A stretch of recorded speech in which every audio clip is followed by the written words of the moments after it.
Grabe mga kapwa, medyo na flat na talaga yung bola ng motor natin. Nagpa-change oil nga tayo ngayon. Tapos palitin na rin yung belt niya. Aray ko. Panibagong araw, panibagong video mga kapwa. So ngayong araw pupunta muna tayo dun sa shop na suki natin para ipa-change oil yung motor natin. Tapos ma-check up na rin kung ano mga kailangan palitan. Fast forward tayo mga kapwa, tamang tama nakarating na tayo dito sa shop. At napansin ko kaagad wala pang nakapila. Bali pangalawa pa lang pala ako dito sa customer nila ngayong umaga. Mas pabor sa atin yung ganito kasi para makatapos tayo ng maaga. Kasi pag out natin sa trabaho wala pa tayong pahinga, dumiretso na tayo dito sa shop para ipamintinan si motor natin. Kaagad naman nagtanong yung suki natin na mekaniko kung ano daw ba ang ipapagawa ko. Sagot ko naman medyo marami na rin yata akong kailangan ipagawa. Unang-una yung change oil kasi 2 buwan na. At sabi ko pa ipapaklining na rin yung panggilid kasi mga 1 taon na rin hindi ako nakakapagpaklining sa panggilid kaya kailangan na rin. At dito nga mga kapwa, kung mapapansin nyo ay bigla akong napaisip at bigla akong natulala.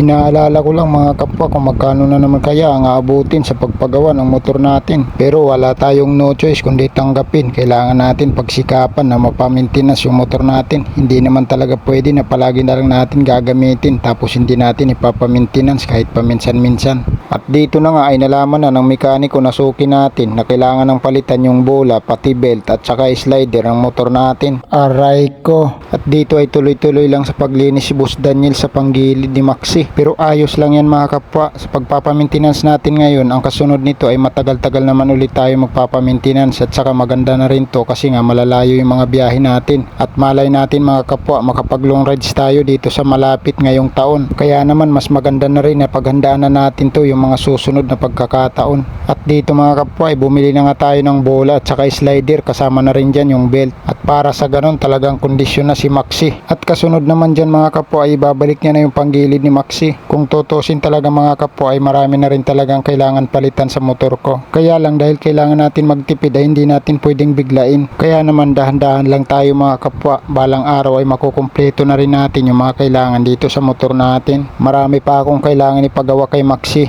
Kasama na dyan yung cover ng upuan. Medyo palitin na rin kaya lang kailangan natin pagtiyagaan muna. At ganoon din yung fairings ng motor natin. Kailangan na rin sana natin maparepaint kasi nga medyo kumupas na rin. Dahil nga rin or shine tayo sa mga biyahe natin. Yan yung pinakaunang rason kung bakit mabilis kumupas yung mga fairings ng motor natin, yung rain or shine talaga. Kaya naman mga kapwa, pag nakaipon ulit ako ng budget, ayun na yung mga plano sa susunod. Ang kailangan lang talaga mga kapwa, araw-araw pa nating sipagan. At nang sa ganun, may pang maintenance tayo sa mga motor natin. At higit sa lahat, may pambili tayo ng bigas at ulam. Sipag at tiyaga, ika nga, at samahan na rin natin ang tiwala sa sarili. Kasi kung minsan, kung wala tayong tiwala sa sarili, hindi natin magagawa yung mga gusto natin. Tiwala at pagmamahal katulad sa binigay mo sa jowa mo, tapos bandang huli ipinagpalit ka pa rin. Aray ko, charis. At dito mga kapwa ay naikabit niya na nga pati yung belt ng motor natin. Sa madaling salita, fast forward mga kapwa, at ito tapos na nga tayo nagpagawa sa motor nating si Maxi. Kaya naman pauwi na tayo mga kapwa kasi nga medyo inabot tayo ng ilang oras. At sa wakas mga kapwa, pauwi na rin tayo at kailangan na rin natin magpahinga. Let's go mga kapwa. Shoutout nga pala sa suki nating mekaniko na si Boss Daniel at maraming salamat sa mga sumusuporta. Shoutout sa inyong lahat. Ride safe mga kapwa.